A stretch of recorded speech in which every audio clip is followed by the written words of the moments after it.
Alright, so in this lab we are tasked with file path traversal and trying to get the contents of the etc password file. So the information we're given in this lab is that this lab contains a path traversal vulnerability in the display of product images, and that the application does block traversal sequences if it is an absolute path, but it treats the supplied file names as being relative to the default working directory. So with that being said, before we log into the lab, there's probably some sort of product image that will get loaded either in a GET request or POST request that we will supply our path traversal attack into. So let's just access the lab now.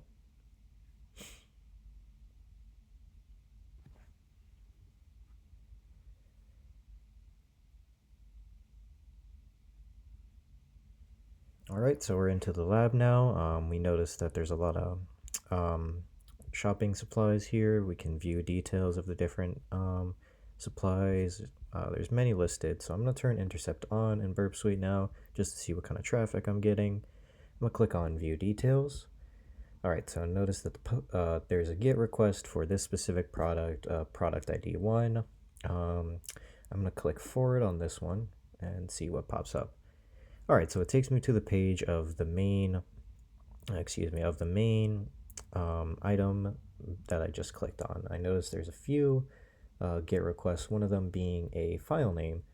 So it looks like there's going to be a GET request to an image with the file name 43.jpg, and with the given information we have, there is a vulnerability in the display of product images. So my sensors are telling me that there's something that I'll be supplying here just to get the intended contents of this file here. So what I'm going to do is I'm just going to send this to the repeater now. That way I don't lose it and I'm able to send it multiple times.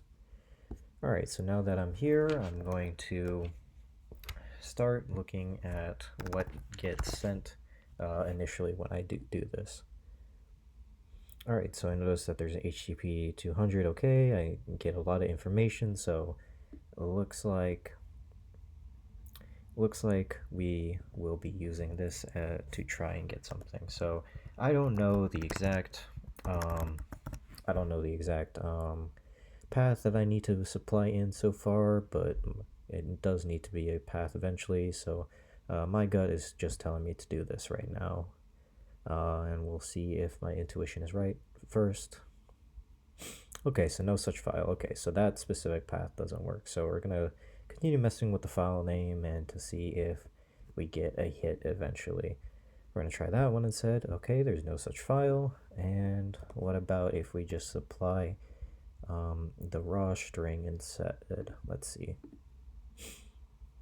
Oh, and it looks like we do get something, and it looks like right here it does reveal the contents of the etc file. So now that I know that this is how it gets revealed, I'm going to turn intercept off and see if I get a solved lab or not. And yep, once I refresh the page, it shows that I've solved the lab. And if I refresh here, yep, I solved the lab here.